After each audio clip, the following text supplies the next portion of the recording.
Hi, diddly-dee. A movie reviewer's life for me. Lulu, don't jump out of the car. My singing. Buckle up. Let's talk Pinocchio 2022 edition.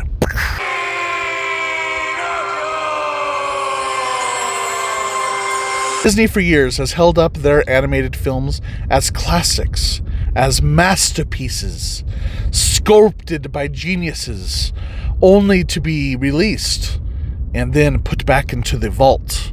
Like they're almost like Pokemon, wanting to get them all, catch them all before they are put in the vault. But what happens now with the digital age and all of these movies are available at just a click? You just click, there they are. They're all digital media, Disney Plus. You've got them all. What does Disney do? They need to make money. Show me the money! But how will they make money, Lilu? How will they make money? I know of a genius idea. What if, Lilu, they take all of their content and they make them into live action? Think of the money, Lilu. We don't have to come up with original ideas ever again. We will just take everything that people already said they love and just redo it. It'll be gorgeous. It'll be wonderful. Our pockets will be filled with money. And the tears from people like myself for destroying all of my animated classics. They have butchered them. They have taken the heart and soul and replaced them with special effects. There is not one of these live-action Disney films that compares to the animated classics. They all pale in comparison. They have taken the souls from the movies that we all love, that Disney magic, if you will, and they have replaced it with special effects. Did someone say special effects? Who is that knocking at the door? Could it be one of my favorite directors of all time? Robert Zemeckis. That is right, the great Robert Zemeckis. Boop, boop, boop, boop. Responsible for such films as Back to the Future, Who Framed Roger Rabbit, Forrest Gump, Castaway. This is a legend. He is a legend and responsible for a lot of my greatest memories growing up.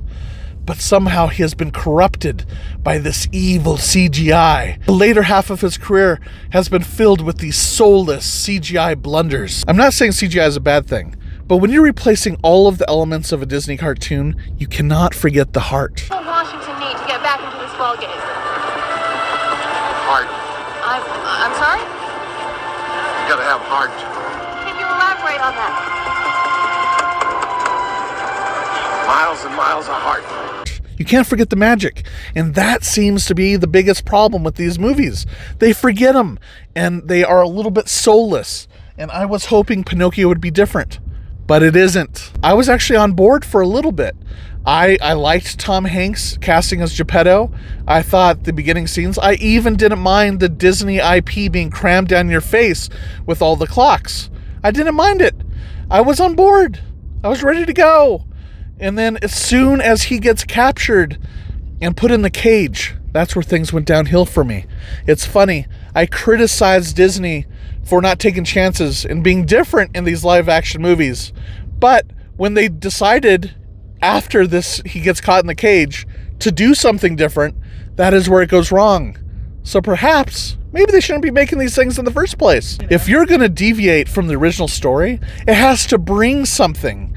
And here, every choice they made that differentiates itself from the animated classic is a poor choice. Let's talk songs. Instead of Give a Little Whistle, one of my favorites from the original, let's introduce some very forgettable musical numbers. One by a new female marionette that I don't quite like or, don't really care about her character. Or the stagecoach driver who was driving them to Pleasure Island. They both get great musical numbers, and the songs are instantly forgettable. It doesn't help me like them more, and I'm like, I have to sit through this. It was annoying. Let's talk Pleasure Island. because I have some problems here. First of all, I get it, Disney. You're a little bit scared to show kids drinking beer and smoking cigars. I understand it, but I don't know if the solution was to have them at a slightly creepier Disneyland, drinking root beer and controlled by smoke monsters. Yeah, that's right, smoke monsters. Smoke monsters are in Pinocchio. Lilu, are you responsible for this? Because that's a bad dog. Bad. No smoke monsters in Pinocchio. The original scene where they turned into donkeys was terrifying as a kid, especially when they were crying out for mama. Oh my god, I didn't want to watch that scene. Here, it just does not work. I suppose that you're supposed to learn that, I guess, don't drink root beer or the smoke monsters will take you away. I just don't know what they were trying to do here. And their story slaughter does not end there. They also decided to take on Monstro. A scary well, I guess, is not scary enough. Let's throw some tentacles on him. Ooh, now he's a scary beast.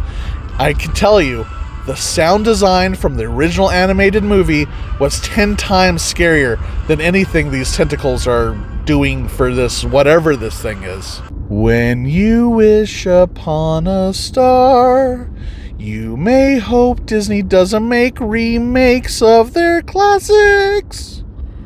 Sorry, Lilu. Sorry I'm singing. Lilu, would you wish upon a star that this movie was never made? Yeah. And the ending.